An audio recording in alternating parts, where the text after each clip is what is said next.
Good morning. Isn't this a magnificent morning? Cool breezes, blue sky, green grass. Last Sunday we were praying for rain and we got it. And everything has come to life again, and this is a beautiful day to come apart and rejoice and give thanks to God, who is responsible for all the good things in life. We're pleased to welcome our visitors this morning. When you walk through the doorway of this church, you're no longer a visitor, you're a part of the family. And we want you to feel that, we want you to know that. And we want you to know that this worship service is just for you. We're delighted that you're here. Build thee more stately mansions, O my soul, while the swift seasons roll. Let each new chamber, nobler than the past, shut thee from heaven with a dome more vast, until thou at length art free, leaving thine outgrown shell by life's unresting sea. Paul said, set your affections on things above, not upon the things of the earth. Famed architect Frank Lloyd Wright, who set a standard for architecture in the middle of this century, designed buildings that were functional. He made this statement: no public room ought to be taller than 10 feet, lest it give a person a feeling of insignificance. And upon hearing those words, the late Dorothy Thompson wrote, he should have seen American soldiers in Europe standing in awe in the great cathedrals of Europe. He should have seen them kneeling under the arches of Notre Dame, watching the great procession up the massive stairs of Canterbury. They stood in St. Peter's and looked up with great respect and devotion to the great frescoes of Michelangelo. And he would have realized that in looking to tall ceilings, one gets the exaltation, the knowledge that life is far bigger than we are. And there's room to grow. James Russell Lowell said of Emerson, whenever he spoke to young people, they didn't always understand what it was that he was saying, but they went out to brush their heads on the stars. What a magnificent thought, to brush one's head on the stars. Yet so many of us are content to live in small rooms with low ceilings. We live in small rooms with low ceilings when we allow our experiences to be limited to our 5 senses, accepting, believing, affirming only those things that we can touch, see, hear, smell. Not allowing ourselves to enter into the realm of the senses beyond those. The sense of the mysterious and the miracle. The sense of that which lifts our spirits and heightens our expectations. And yet there are so many of us who only want to reach for those things that give us sensual satisfaction, things that we can store about us and look upon, carry about, enhance ourselves visually and in other ways that we get satisfaction out of the material things of this world, we can experience all that our senses will allow and find that we have become comfortable in a very small room. We live in small rooms with low ceilings. When we build and live our lives on minimums, just enough to get by. I dislike the concept of minimum requirements.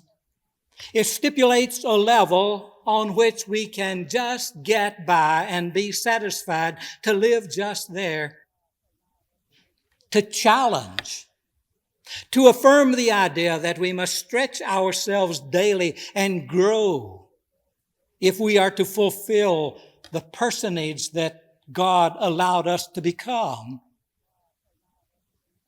Oftentimes we live on the minimum mentally, never reading periodicals or books that would stretch our minds and imagination, not being able to converse with people about the things that are happening in the world that are important, but most importantly, not being able to search and evaluate the mind of God because we're willing to get by with just the least that we can. So often in our homes we live on minimums. A marriage can exist on a minimum of attention and love. And if you want to keep it there, the marriage will never come too much. But even sometimes the minimum breaks down and marriages are broken. The children in the home, the parents, the interrelationships are often a matter of minimal relationships, just addressing one another on the surface level, never coming to grips with the persons that each of us are and sharing in a way that makes us a part of one another. The greatest institution on earth, apart from the church, is the institution of the family. It affords so much. It allows such possibilities. And so many are nothing more than meeting places where one hails another as they pass by on to other things, just meeting the minimum. And so it is with our church. There are minimums there. You join the church with a simple vow. I will support the church with my prayers, my presence, my gifts, my service. And for many, those vows are forgotten as soon as we turn away from the altar. God remembers because we are addressing that vow to Him. But so often we count as a minimum what we can do and still remain a member in good standing. When we have a relationship to the church that is based upon the minimum, we'll never have an appreciation of the church. We'll never have a deep love for the church. We'll never feel from the church the great power and intensity of God's presence that the church gives. People who are in love with their church are people who are there, people who give, people who serve, and people who pray. And that's what makes a church great. And that's what the church in the world today needs above everything else. We live in small rooms and low ceilings when we live life on its minimums. And our rooms are small and our ceilings are low when we have goals that we reach. A man's reach ought to exceed his grasp. Or what's a heaven for? When the goals that we set before us are so small that we easily achieve them, we have not challenged ourselves. We have not been honest enough with the persons against whom we have set those goals to give them of the best that we have to offer.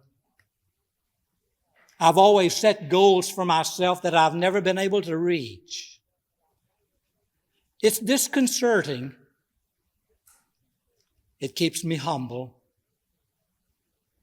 And the greatest objective that I have for myself is not that I preach from the greatest pulpit or that I address the largest possible assemblage. My greatest hope and objective is that God will say, Vance, that's good. Whatever it is, more than anything else, I want the approval of God. And that keeps me humble. If ever the day should come that I think that I've pleased God well enough that I no longer have to try, I will have lost the glee. We've got to find exits out of these small rooms with low ceilings. And an exit out of that room is commitment. A life lived without commitment is a life that flounders and is swept about simply by fate and the winds of chance. So many lives are built upon the possibilities that come through chance and luck, without seeing that the things that are really meaningful and that are important have to be a result of commitment that we make. So often we don't make a proper commitment to our work. I once had an automobile that I drove for 115,000 miles, and it gave me hardly any trouble at all. That was back in the 60s.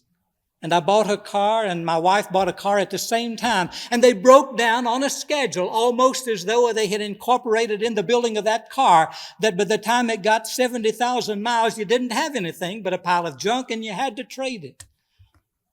I had 60,000 miles on the car and had been in the shop at least a dozen times for major repairs. And I said to a car dealer in my church, tell me a car to buy that I can pay for all the repairs when I buy it, so that it doesn't break down every few weeks. And he told me, and I bought it. I've got 175,000 miles on that car, and it looks brand new and drives the same way, because somebody made a commitment to quality while others broke down on their commitment. If it's reflected there in the ways in which we can see, think how much more important it is that we make a commitment to the quality things in our lives, of the values that we live by, the standards that we set, and our relationship with one another, and our relationship with God. We break out of the small rooms when we discipline ourselves. Life is not achieved simply by being buffeted about and taking root wherever we happen to land. We usually become the persons that we become because of the way in which we discipline our lives, and each day demands that we discipline our ways in one way or another. It is out of discipline that quality comes. Out of discipline that satisfaction comes. It is out of discipline goals are reached. Small rooms, low ceilings. How magnificent the possibility to stride out and brush our heads up on the stars.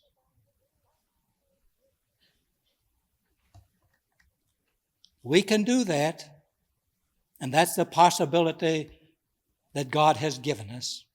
It comes by having a faith that releases the power of the Spirit within us. God does not withhold the promises from one while giving it to another. The possibilities belong to each one of us. So often we don't have enough faith to release the power that's there.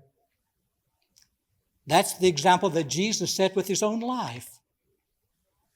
He revealed how it is possible to let loose the power of God in a person's life and accomplish things that no one thought was possible. And if we thought it was reserved for him alone, he said, no, you can do the same things yourself when the power of the Spirit comes upon you. And we still ask, where is the power of God? Why can't I achieve those things that the nobler of the race have achieved?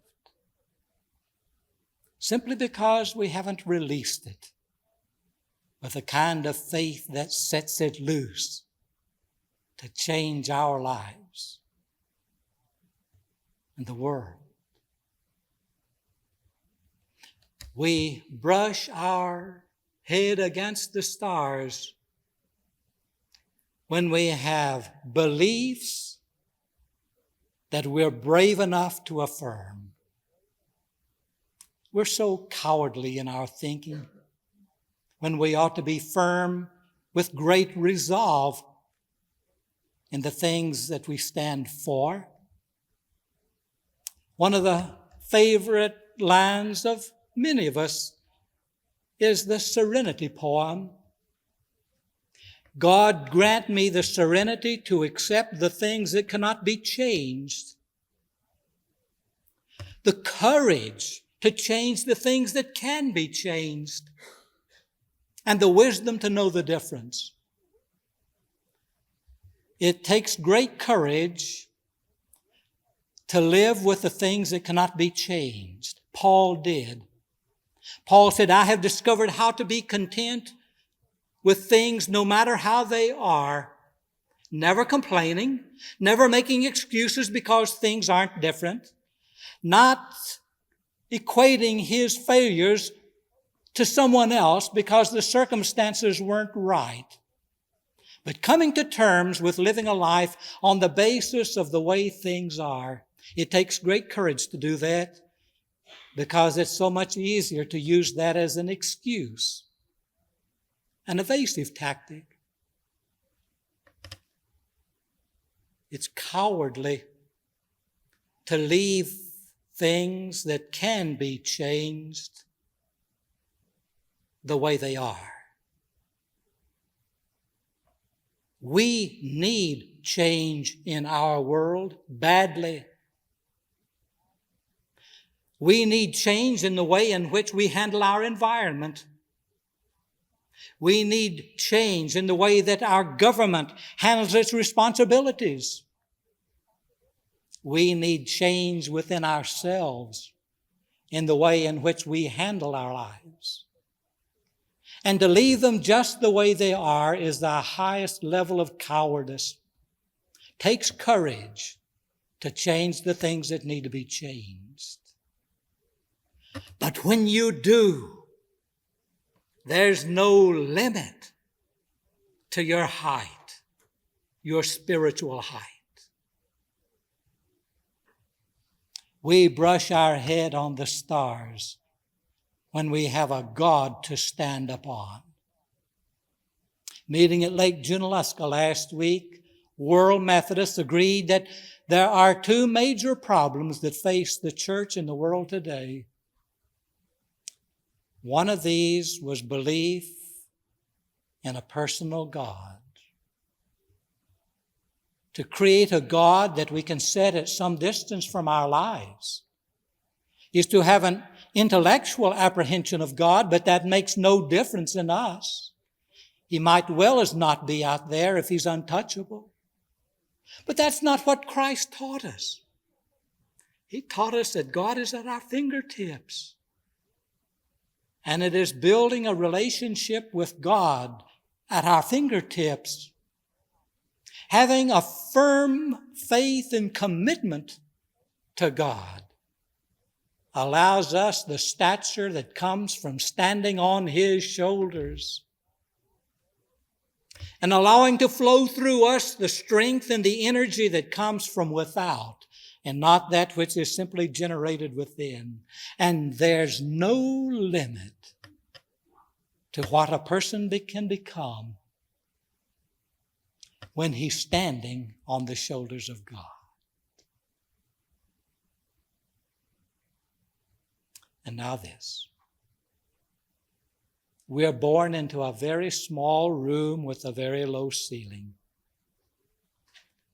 And we are pummeled each day with the discordant sounds all about us, defying us to retreat from that small place where comfort comes so easy, where our objectives are so easily reached, where no demand is made upon us that challenges, and where we so easily sway with the tide of time and season,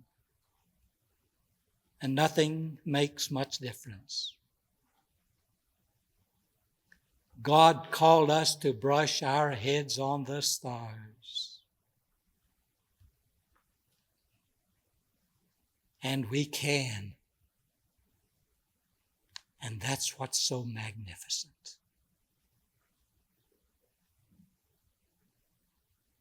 We can.